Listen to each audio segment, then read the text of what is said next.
Hello and welcome to a very special edition of Opening the Gates. Today we're flipping the format. For years, Simon Gates has been the one asking the questions.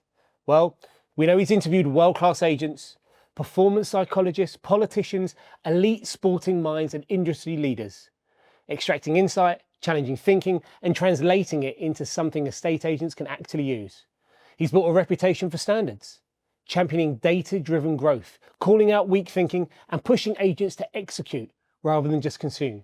But today, we're turning the spotlight around because behind the podcast, behind the market commentary, behind the stats, the strong opinions, the standards, there's a journey.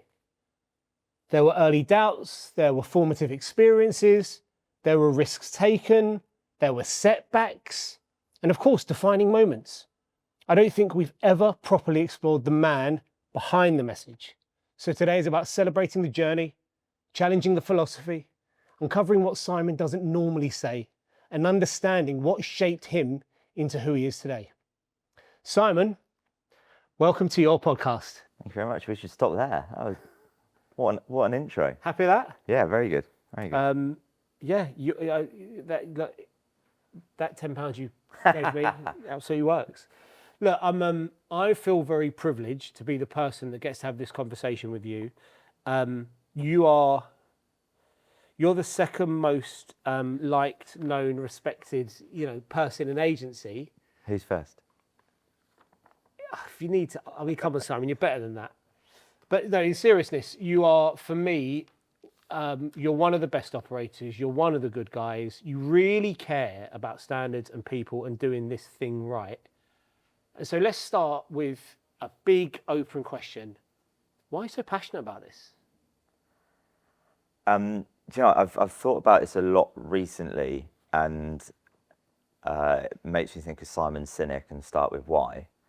And I didn't realise it at the time, but I could take it back 15 plus years ago, and I've told this story numerous times, but joining a new golf club and getting introduced as, I think the line was, shiny suit, can't trust him, has a clipboard, what does he do? And someone said, not another fucking estate agent. And I would have been, 18, 19 at that point, and I didn't realise at that time just how bad a reputation agents have to the public.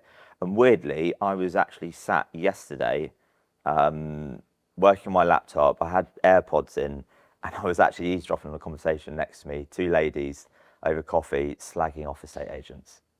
And I just couldn't believe what they were saying. So we've still got a long way to go, and that's why I'm so passionate about it. I want to change the perception that the public have. So at the moment, it's like 32% of the public trust estate agents. Okay. So it's wanting to change that. And I was maybe doing a little bit when I was an agent, then moved into the supplier world at Home Search and thought, well, maybe if I can speak to more agents, I can have a bigger impact. And it got to a point where the podcast was doing okay after 6 months, when I was like, I can actually have an even wider reach to agents who can then help the public have a better outcome, and then that will improve the perception in an industry. That's where the passion comes from. All right. So that's sort of your why. It's not really though. It's what you want to do. It's not actually your why. Okay. Why do you want to do it? Why do you want to change perceptions of the general public? Who cares what they think? It really pisses me off that, like, the conversation yesterday that I overheard, where they just went, yeah, I'm just going to go pay someone a few £100 because all they do is stick it online.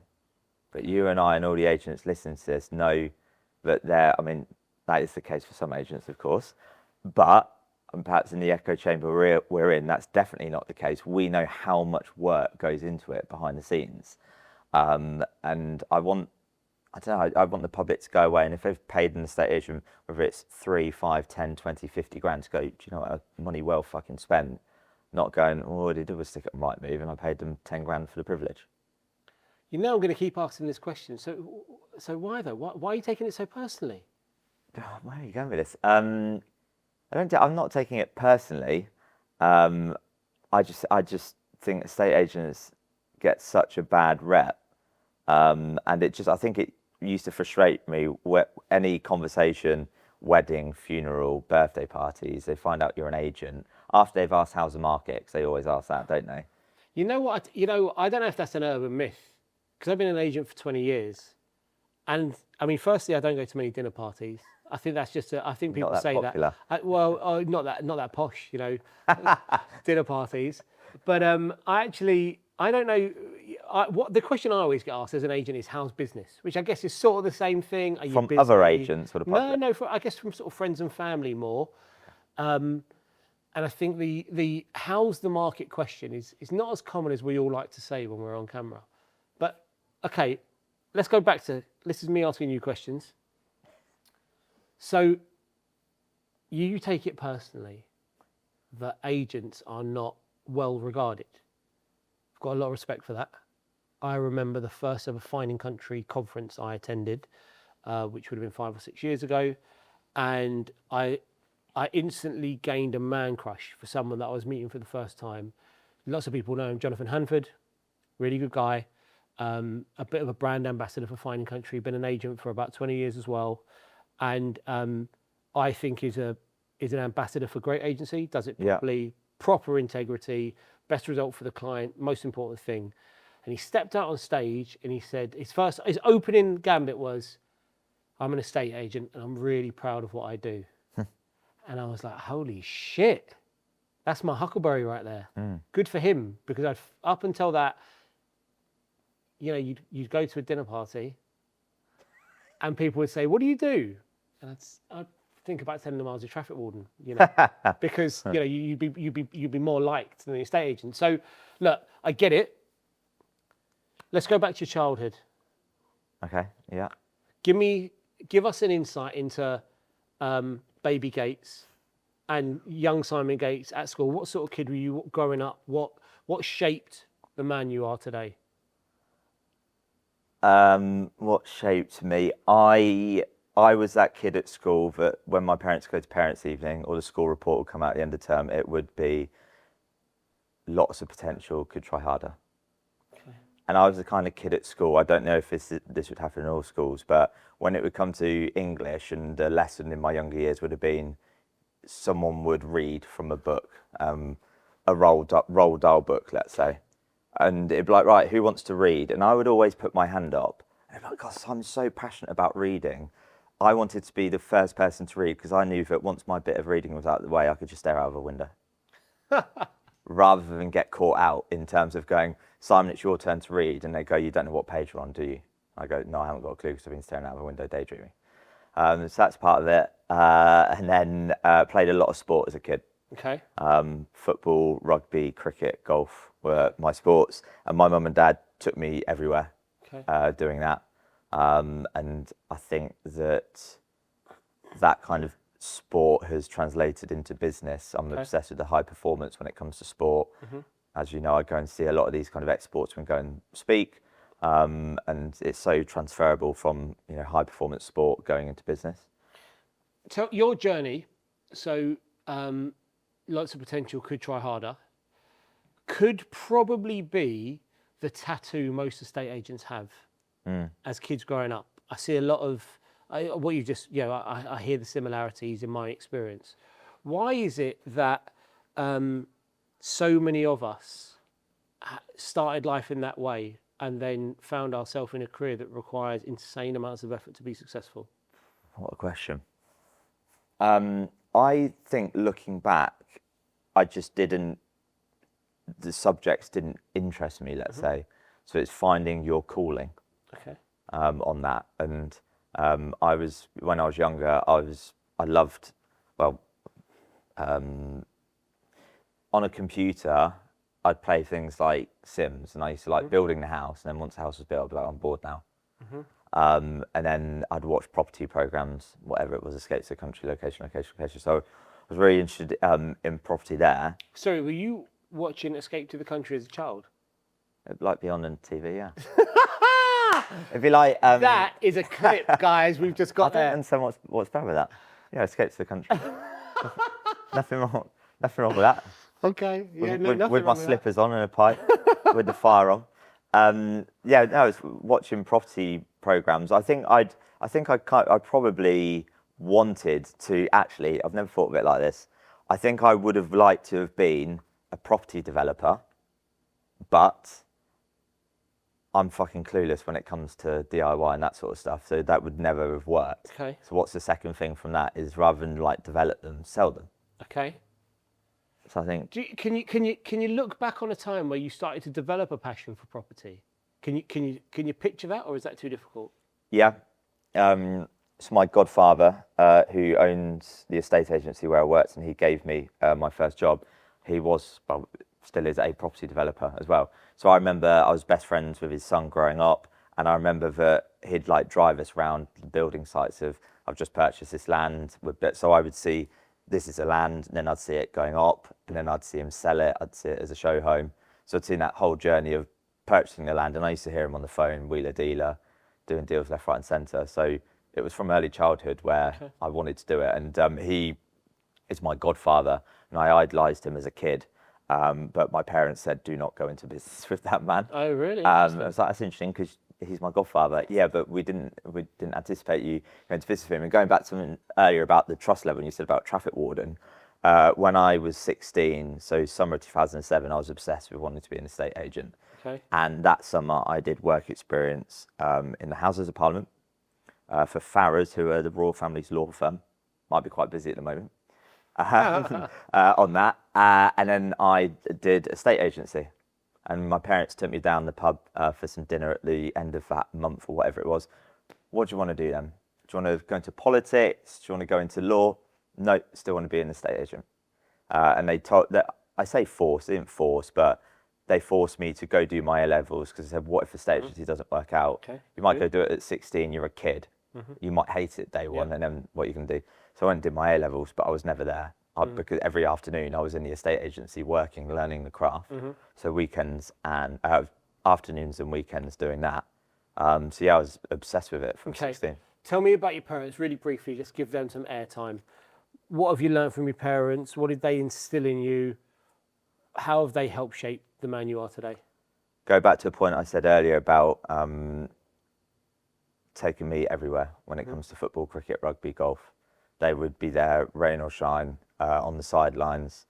As a child, you're like embarrassed when your mum's been like, "Go on, Simon." I'm like, "Shut up." None of the other kids' parents come.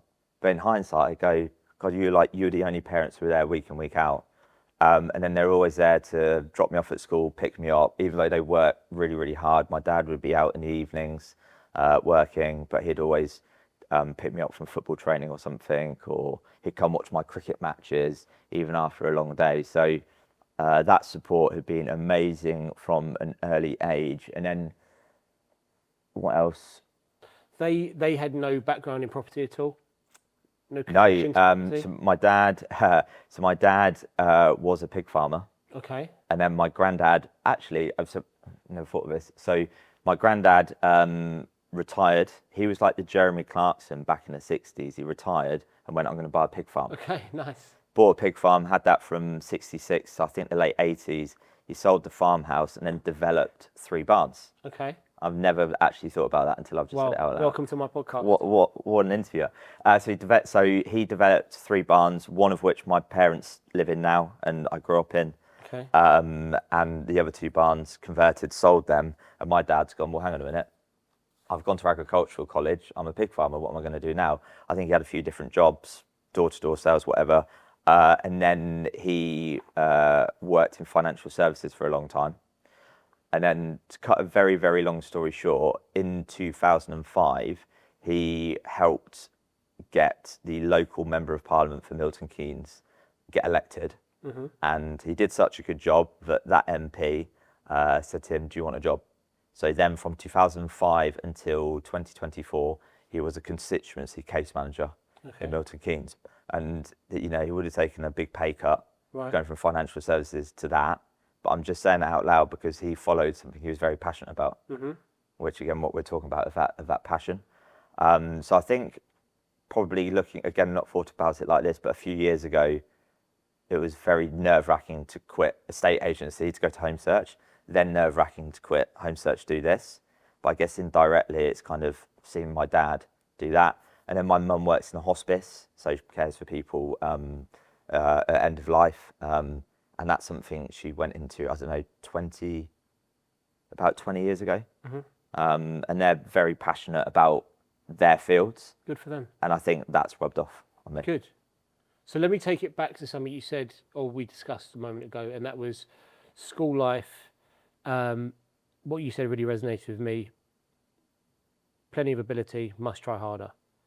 And I do genuinely believe that agents around the country who are listening or watching this podcast are thinking, oh, just like me. How do agents leverage that? Because I'm going to go out on a limb here and say, I bet you're a pretty good agent. And I'm going to go out even on a slightly longer limb here and say I was not bad at it. And I know plenty of people that I think fall into that category who make exceptional agents.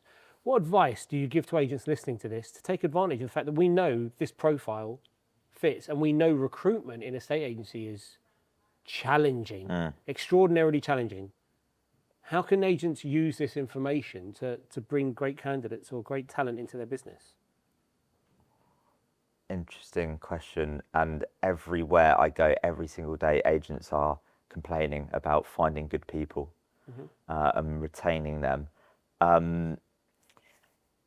I think, and this, I mean, we're in a podcast studio now, but I think estate agents should, is kind of subtle talk of digital sparks, but see where you're going here. No, I think that the great James Clear quote, the best options are usually off the market. You think it means you can't get it. What it actually means is you have to go find it.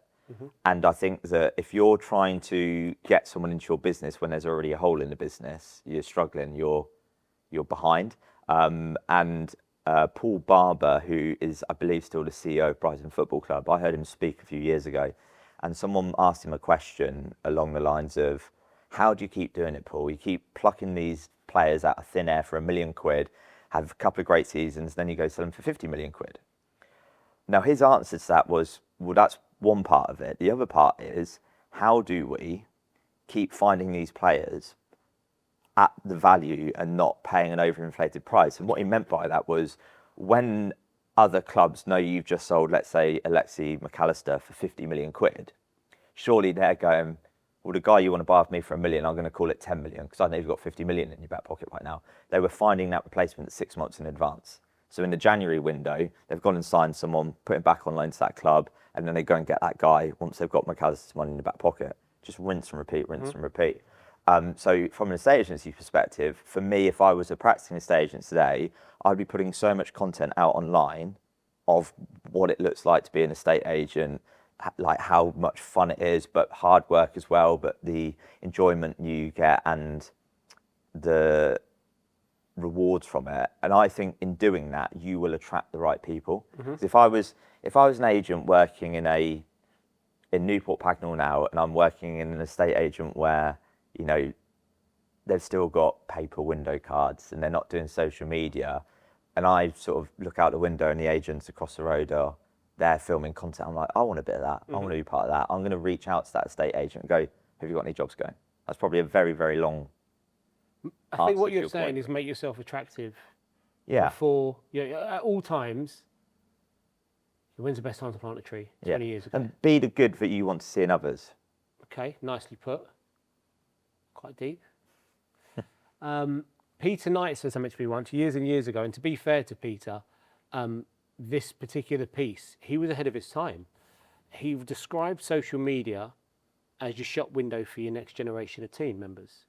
And you at the time, so let's say that was 10 to 15 years ago, we were talking about social media and how it could benefit the business from a commercial perspective, talk to local audiences, that sort of stuff. But his argument was, the first place a new recruit is going to look you up is your social media. And it absolutely folds into what you just said there. Be an attractive proposition, do the cool shit, do the good shit, do the best possible shit you could do. Because if everyone's recruiting, why are they going to pick you? Yeah. So let's go back to your early days in agency. So we've picked out one nice piece of information there that you could offer advice-wise. Get yourself out there. Recruitment is an issue. Tell us a little bit about that first estate agency business you worked in. Market leaders in the mid to higher end. So does that mean it was easy? Yeah. Yeah? No, was it easy? When in the first half of my career as an agent in that business, you felt 10 feet tall. When you walk into an appointment, you're like, I've got this brand behind me. And I used to confidently say, particularly when Purple Bricks came along, I would confidently say, like, look you in the eye and go, my board outside your house will get you more money. Like when they see the purple board, they're thinking, the seller's a bit cheap there. What else have they skimped on? I'm going to offer lower. This board outside, they know, the buyers know they're paying for quality. And I was so proud of that. And I hate saying this, but cut me open, I bled the green of Michael Graham, green and burgundy. No, sorry, I'm going to have to say, that is such a positive in this day and age that you bled for that. That company was so ingrained in you. They've done so much to build that sort of culture. I'm afraid you can't let you say that as negative. There's too much of that is missing from the world. I mean, I feel like it can be overused when people. Maybe it's not overused. Yeah, I say negative in the sense of, I don't know, a bit cringy saying. Yeah, but no, I'm sorry. It is a bit cringy, and maybe we need to take a stand and say it isn't cringy. Actually, if you love the company you work for, they've been great to you. Good for you. Tell everyone in the world, because right now the trend of going self-employed, God, the high street agent is horrendous. That business that spent 6 years training me, they're awful because they only paid me 10% and a basic salary and a holiday allowance and sick pay. Horrendous human beings. So, you know, I think it's great that you're shouting out that a business helped you and you really cared about it. So, yeah, we're not going to allow you to use that negatively in this podcast when I'm a host. Fine. So, sorry, back to you. Yeah. So you genuinely believed that your product, your service, was at a level that generated better results for your client. Yeah, well, and I could prove it as well. And that's why I've created this fee comparison calculator now. So I wish I had it as an agent, because I just had a spreadsheet, and I knew that. And this is how insane I was with numbers. Every month that the latest land registry data would come out and it go on to Rightmove house prices, I'd go on to Rightmove best price guide. What was the original asking price, and then what did it complete at? And then I'd compare it to mine. I would get 2.83% more in my seller's back pocket on average compared to the other agents in my area. So, and that's before my fee comes into it. So I know exactly what you're talking about right now. I understand it completely. We're a couple of data nerds. I just want you to explain that to the audience again, exactly what you used to do and how you would use that data to justify I assume, justifying winning the listing, justifying probably a higher fee point, justifying a whole host of things that you knew were the best choice for your client, but we all know that the client doesn't always make the best choice for them. So just in 30 seconds, explain to the audience how they could use that. Yeah, so we're recording this in mid-February 2026. So go on to Rightmove house prices, type in Newport Pagnell, and you'll have a list of properties. Just get them in a column on a spreadsheet, then go on to Rightmove best price guide, look at the original asking price, and then go, right, what percentage of asking price on average are the agents selling property in Newport Pagnell getting? And then know that number for your own business. And someone messaged me the other day saying they didn't know that number. And that was a client of mine. I felt fucking horrendous. I was like, I'm a data nerd. How are you not tracking that? And then from the seller's perspective, what sellers need to remember is we, as estate agents, we do not just stick it on Rightmove, wait for the phone to ring, open a door, let someone in, they buy it. And that's what the ladies were saying yesterday, who were sat next to me. We're marketers, yes, but we're negotiators. And that's where you really, really earn your money. This is real. If the other thing I said wasn't cringy, this is. So you've got two different types of estate agents. One who works in equity protection, and they're there to protect your equity, and the others work in equity release, and they're releasing your equity to the buyers. Mr. Madden, which estate agent would you like protecting your most prized tax-free asset? Equity protection or equity release? Okay, I like it. You ever used that, did you? I just made it up on the spot. It's good, good. Yeah, no, don't ever use it again. It's not bad. Equity protection, equity release. Yeah, okay. No, I mean, I would never ever use it personally, but okay. So now we've given insight into the audience on how to leverage their success locally. What if they don't have that success? What if they aren't best in market? How do they address that? You mentioned something about skill, negotiation. What can they do? Because that only works if your results are the best? How do they level up their results? There's so many things they can look at, both inside and outside of the industry. But to start with, as much as Rightmove gets a bad rep, a lot of my learning over the years came from Rightmove webinars on the Rightmove hub. Moan about how much money it costs, but how many agents actually log into a platform and click play on a Josh Fegan webinar, or others that they've had on. Julian O'Dell used to do some bits with it back in the day. So things like that. And it's like, I did a training session this morning over Zoom, and we're going through how agents are still listing properties, and it's different at the higher end of the market, but in the sort of average price points, when you see someone list something at 259, 995 or 259, 950, and we used to get told off, but definitely when I was 16, when one of my roles was to update the window cards, was as a business, for whatever reason, our prices always had to end in a 0, not a 5. So it would be 259, 950. Now, if I had a room full of estate agents now, and I said, what percentage views more do you get with a property being on a minimum or maximum price point? Tell me that. If I had 1,000 agents in a room, I don't reckon I'd get 2 hands up. I could count on 2 hands so you get it right. It's 16%. Okay. So 16% more views. And that's easy information to find. It's on those, it's in the Rightmove hub, it's on webinars, I talk about it at conferences. So the information is out there. It's a bit like on the amount of agents who are tying people into long contracts. I know you're very passionate about obviously not having long contracts, but when you see that price reduced properties are 20% less likely to sell, if they do sell, they take 2.5 times longer, they're 2.5 times more likely to fall through. It's like, if you know that data and Rightmove puts it out there, well, train yourself to then tell the public this is why you shouldn't price reduce. But the issue as well is too many agents are practicing on the public. And when SJ Taylor was on my podcast, she said, I think it was pip, practice in private, perform in public. And how many estate agents are just going out there and going, oh, I heard that, I'll just go try that on the public, and then it fails. Yeah, I mean, you're right. So you fall into, I think I would describe this world as a supplier that can help train agents to be better at what they do. Now you're a data guy, and there's a whole plethora of services you can offer the industry to help them improve. There's a lack of trainers, I think, in the industry, if you think about the number of trainers versus the number of actual agents. But I like the line that we train harder here than we'll ever experience in the real world. And so in our business, we train once a fortnight. Last year, interestingly, we didn't do training internally. We brought in external trainers on roughly a monthly basis to do a whole day session. You were one of them. Really, really well received. All that new information you provided us with. Tough crowd it was. That's one of my most nerve-wracking sessions I've ever done. Well, you stood up to the test. But prior to last year, we did team training on a weekly or bi-weekly basis for maybe 15 years. And it's tough.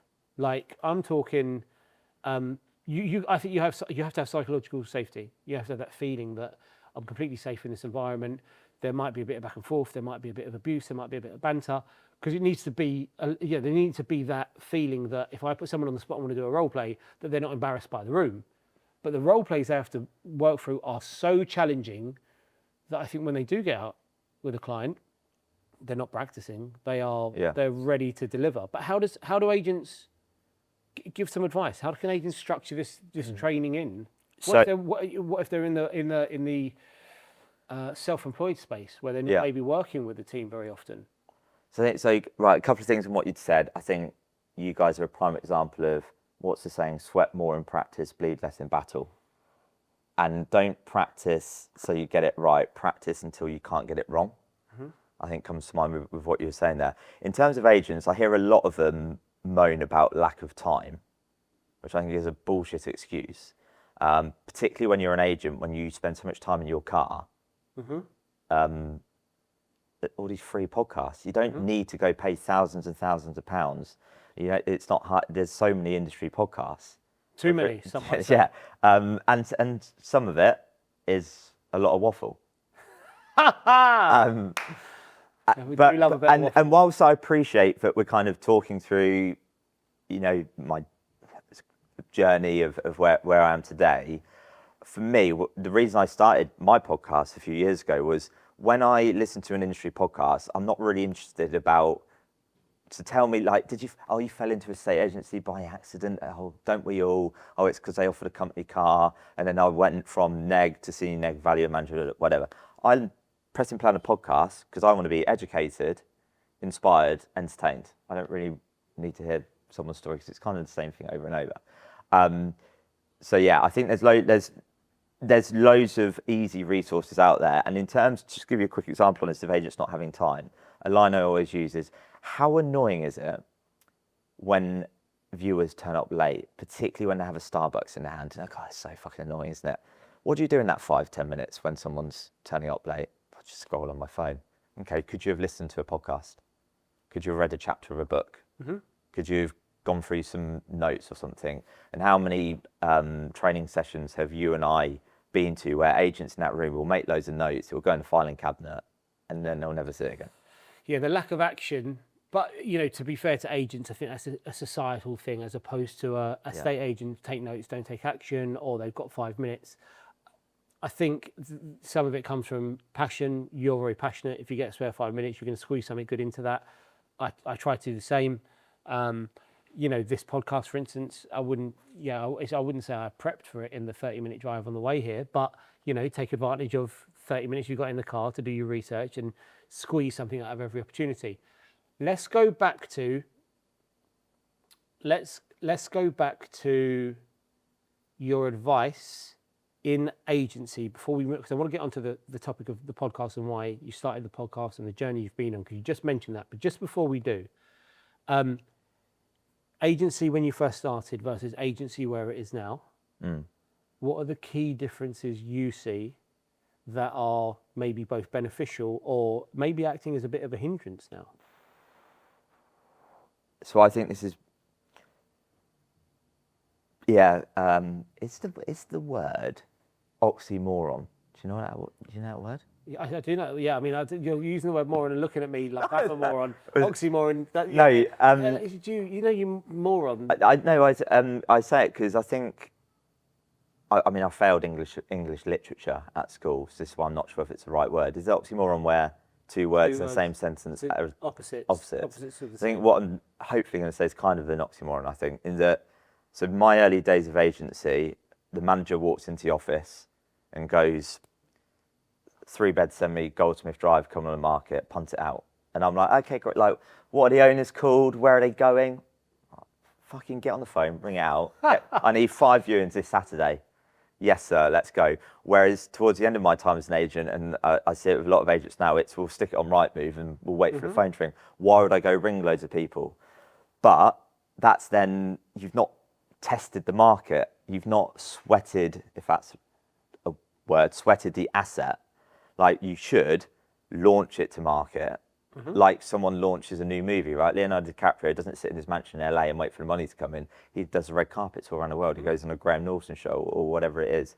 So the point I'm making is that Rightmove has, and I certainly had it myself towards the end of my time as an agent, made us lazy in that, well, why would I go ring these people when they can just check Rightmove? But that's, you're causing your own demise because of what I said about those 2 women who were chatting next to me over a coffee yesterday. They're going, well, why would I need an agent to stick it right with? But in the world we live in now in 2026, I was recording a podcast yesterday with an agent and they have a WhatsApp community. So they've got people in that WhatsApp community and they will pre-release their properties to that WhatsApp community before they actively go live on Rightmove. So for me, how do you kind of combat Rightmove? Well, a buyer goes to Rightmove because they get access to all the properties they perceive to be on the market or open market at one time. Why do they want to go to loads of different agents' websites? So how can I combat that as an agent? Give them access to something before it hits Rightmove, or give them access to the 98% of properties that are not on the open market. When you returned on my podcast, you talked about the door knock for the buyer, but resulted in a, whatever it was, 96 grand fee. Passive. Yeah, but that was passive market. But most agents the phone rings now. I say to a lot of agents, what happens when someone views a house with you and they go, yeah, garden's a bit too small? Well, we tell the owner the garden's too small. Okay. Would you post a story on your socials saying, We've just been out viewing with Simon and Louise, viewed a 3-bed property on Goldsmith Drive. The garden was a little bit too small for them. If you've got a property similar to this and it's got a great sized garden, Simon and Louise would love to have a viewing. DM us. But what you're giving them is an easy out, I'm afraid. And like I like it, and I agree. Get it on your socials. But you know, I've got a 9-year-old that, oh, actually she turned 10 last week. I've got a 10-year-old that can do that.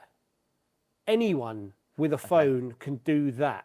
If you really want to be successful, this is a sweat equity business. You have to outwork everyone else. So the garden's too small. Okay, let's look on Propult. Let's look on any piece of tech you might want to look at. There's others out there.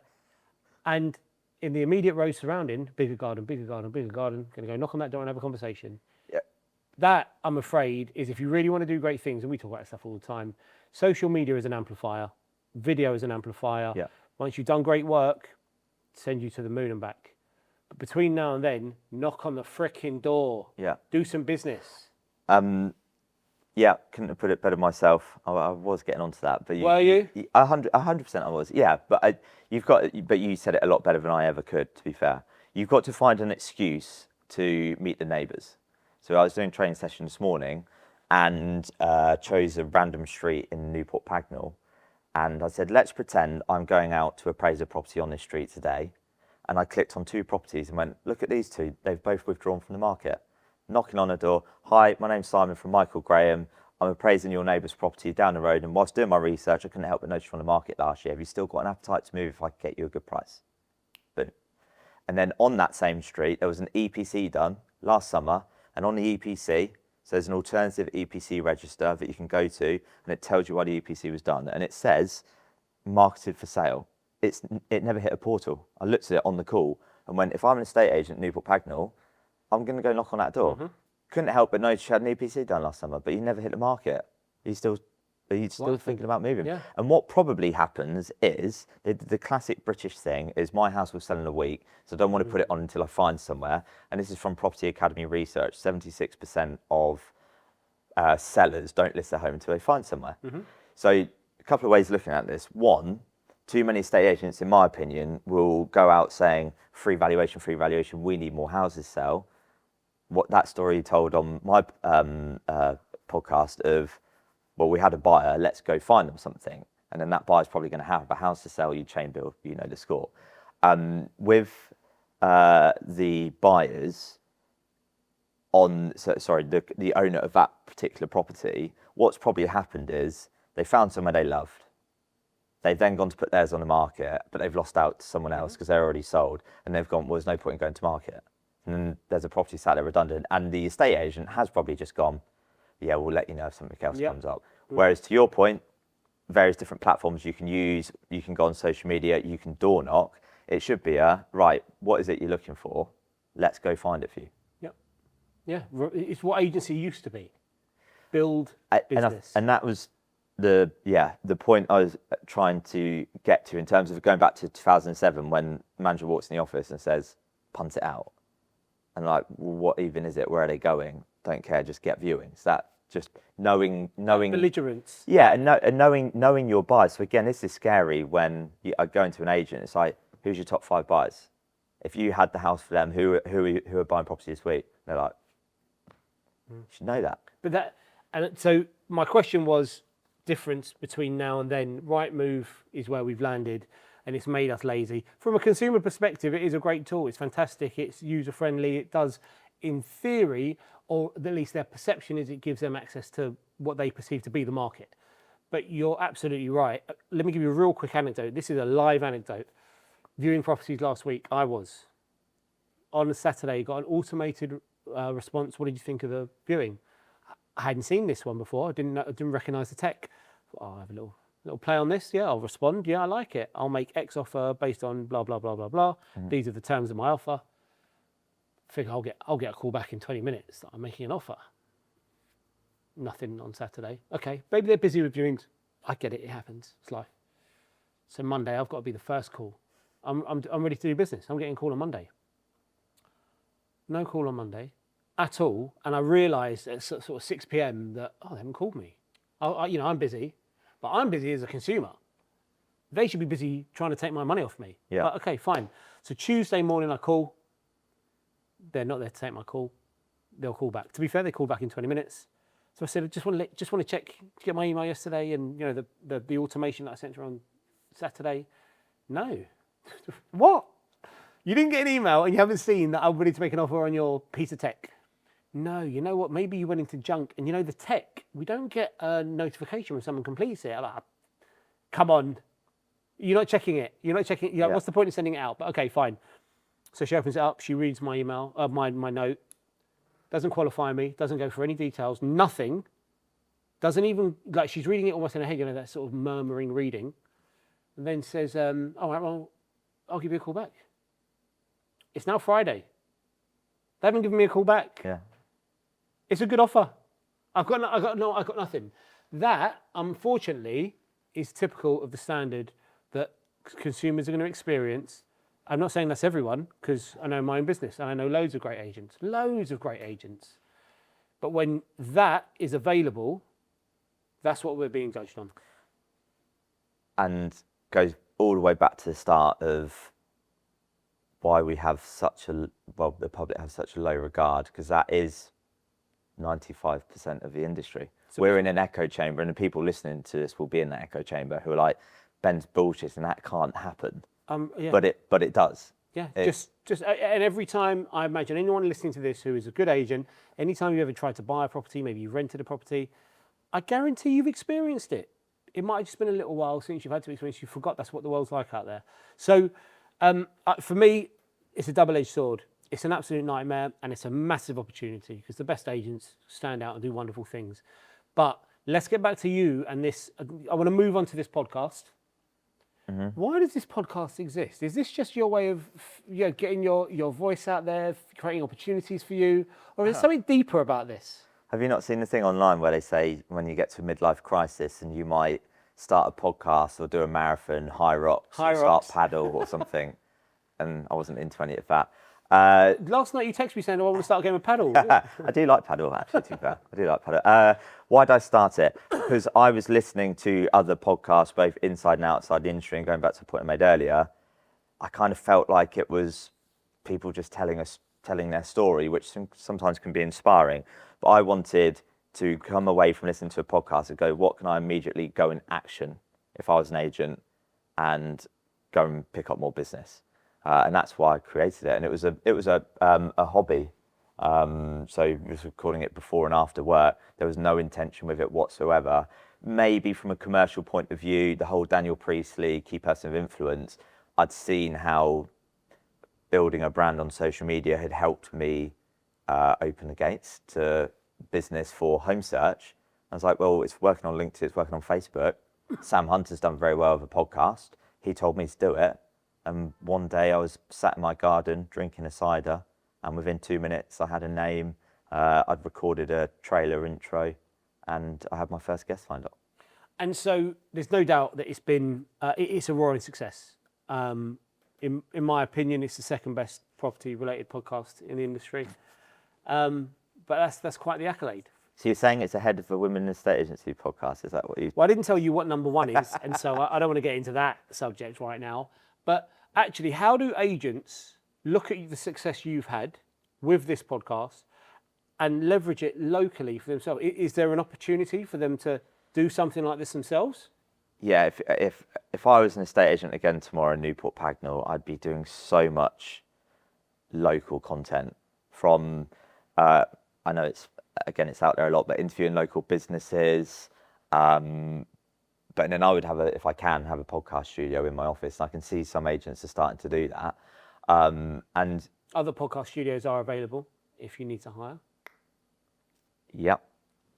Yeah, I'm just saying, you have to build one. The cost of building one, just come to us, guys. That is true. Yeah, I think doing local content, and if you think like all the different moving parts when it comes to property, you should be.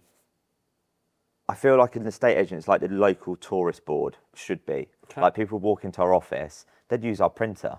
They'd go, it can be annoying, but what time does the bus come through? I'm in the area today, where's good for a pint? Where should I go for dinner? All that sort of stuff. Can you get me a taxi? Yeah, so all those sorts of things. But then also all the moving parts of when it comes to owning a home, living a home, whatever, gardeners, electricians, plumbers, we could go on, builders, surveyors, solicitors, all these people, you could interview these people, they're going to want to collaborate, then it's going to get a great reach. And who follows a gardener in Newport Pagnell on Instagram? Probably people around Newport Pagnell, otherwise it'd be a bit weird. And then you can have all that content going out, and then you'd have an unbelievable resource that could sit on your website. I imagine, SEO and all that sort of stuff would work very well. But having all that content would be phenomenal. And then actually talking about the property market as well. Of course, I'm going to say this, but every survey that seems to come out, one of the big things that people like to see in an estate agent is they have local knowledge, both about the market and the actual area. So from good schools, all that sort of stuff. But not that many estate agents actually talk about. No, it's interesting, isn't it? The property market. Huge opportunity. You see a lot of podcasts servicing agents, but not that many servicing the consumer. So, I think it's a huge opportunity for agents. And clearly, everything you've just said, do all that and take over the town. And and on a point you made, let's say an agent wants to go build a studio, but then they've got to figure out, obviously, that equipment, the expense of that, the time, recording, producing, editing, posting. Yes, it's a massive plug for Digital Sparks now, but it's worked so well for me, and the best investment in my business in 3 years is that I just come in, record it, and then it's like, right, I'll see you in a few months, guys. And it just goes out. Because if you just sent me all the content that was recorded, and I'm my own worst critic, I'd be looking at it going, I blinked a little bit there. Same as everyone. Whereas I don't look at it. I just know, right, it's going out at 7 o'clock tonight, and I'll just see it when it comes out. And I just go, that's cool. Content fatigue. You look at yourself too much. You think nobody wants to see me that much. No one's seeing you as much as you are. You're the only person seeing every single piece of your own content. So, yeah, the more you put out, the better, as long as there's a quality to it. So, we're coming to the end. I want to do some quick fire stuff with you. Real quick. No overthinking here. Just come back to me nice and quickly. Toughest decision you've ever had to make? Professionally or personally? You tell me. Whatever Toughest decision I've ever had to make? I would actually say leaving a estate agency. Okay. I was in tears when I left. Okay, good for you. How do you deal with stress? Not very well. Okay. There's pure value there, guys. Gold. How do I deal with stress? No, I think stress is an important thing. You need to have a bit of stress, right? We talk about that going back to the caveman times of, having a bit of fear would save him from not getting eaten by a saber-toothed tiger or whatever it was. But too much stress is a bad thing. This sounds really, really stupid, but stress spelt backwards is desserts. So I just think of a strawberry cheesecake. Stress spelt backwards is dessert. Desserts. Okay. Stressed. Sorry, I didn't hear you fully. Yeah. I wish I didn't have more questions, because what a piece that is to end on right there. But what is your pet hating agency right now? Pet hating agency right now. What is my pet hating agency? I am going to say, this is really quick fire, isn't it? Not that quick fire, I've got to be honest with you. I thought you were sharp on this. My pet hate, no, there's just so many to choose from. If you want to go top three, but at some point, right, pet hate. I am going to say just the amount of bullshit online of moaning about things and just like controllables, rather than moaning about Rightmove increasing its costs or look at me, self-employed's amazing and it's changed my life. So it's just get your head down, do the business, and people will find you if you didn't give them a job. I mean, I speak to so many people that say that they're struggling with X, Y, Z, and yet they find time to do a thought leader post on LinkedIn. Well, just do the actual work. That's not benefiting you. Okay. Yeah. What is your favourite thing about agency? I think for me, when I got into it, is no day is the same. Okay. Every day is different. I could not think of anything worse than just sitting in an office for the next 40, 50 years, just typing away, doing the same thing over. So for me, it was you meeting new people all the time, going to loads of different houses. That's what I loved. Okay. My last question, and you can reel off 3 to 5 people if you like. Who have you learned the most from that everybody should be following, should be watching, should be listening to, that they would benefit from? As in people I've had my podcast, or I just think generally? just generally, or people on your podcast, or people sitting in the Yeah, same room as cool. you now. So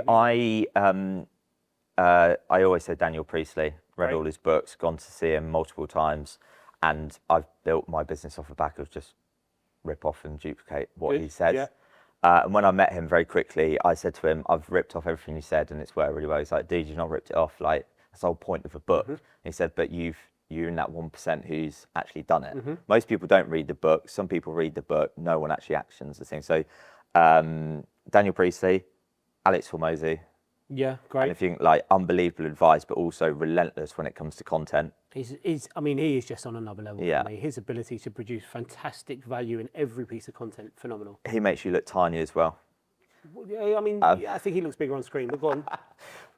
Daniel Priestley, Alex Hormozy. I'm a big fan of Chris Williamson. Okay, yeah.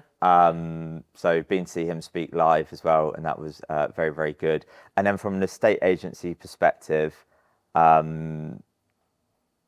I would actually say go listen to the $1 Million Agent podcast with John McGrath, Troy Yeah. Malcolm, Tom Panos. Tom Panos, I think, can be a Marmite character. You either love him or hate him. He shouts a lot. He does do that. But for me, when I went to, I opened up an event for him, basically, just saying. And he shouted a lot, or he went like this, and he'd lean on the edge. He did this thing, right? And for anyone who's listening rather than watching, his shoes would be on the edge of the stage. And I'm like this going, "You're going to fall off the stage." But I feel like he did it on purpose. And then he'd jump off the stage, he'd be in the audience. And it felt like people were, in the world we live in now, and you know with the content you produce, that we're so quick to just go on our phone and start scrolling. And I see it at events. I can be guilty of it. You get a bit bored, start scrolling through your phone. No one was on their phone when he was speaking, because you never know if he's going to be up here, is he going to be down here, is he jumping off stage? So Tom Panos, and then I need one more. Who else would I say? I'm going to say Chris Voss. Okay. Nice. Because he puts out a lot of content online as well, and he really does flip the script. I think when I was younger, you're told, I don't know if it's just the business I was in, but when you're trying to get a yes from someone, it's micro yeses, right? Yeah. And then I read, close. yeah, I read Never Split a Difference, and it's like ask no orientated questions, Yeah. or put labels on things, you know. And I might have shared this on podcasts before. My first, I really like fish and chips. And my first time of trying Chris Voss technique was in a pub, and it said fish and chips, mushy peas. And, you know, I'm a fussy eater. And I said to the waitress, I said, "I'm going to be an absolute pain in the backside." And she went, "Go on. Would it be crazy if I got garden peas rather than mushy peas?" "No, that wouldn't be crazy." And she comes over and goes, "There's your garden peas. I hope you like them." And I went, boom, it works. Wow. You know, I reckon if he'd just said, "Can I have garden peas instead of mushy peas?" you probably said yes anyway. No, I don't think so. I genuinely don't actually think. Okay. Well, that is a who's who list. That is a really great list. It's a shame we've come to the end of the podcast, because I think we probably could have done another 3 hours. I think I want to close by being a bit cheesy, actually, and saying thanks to everything you do. Estate agency's got a bad rep. You're one of the few people that are really, genuinely, hand on heart, trying to change that rep. You do it on a daily basis with your content, with your clients that you talk to, but it's a proper ingrained belief in you that what we do matters to people, and their perceptions must be changed. And so, yeah, genuinely, thank you for everything you've done. The industry should be very proud to have you in it. Thank you, mate. Appreciate it.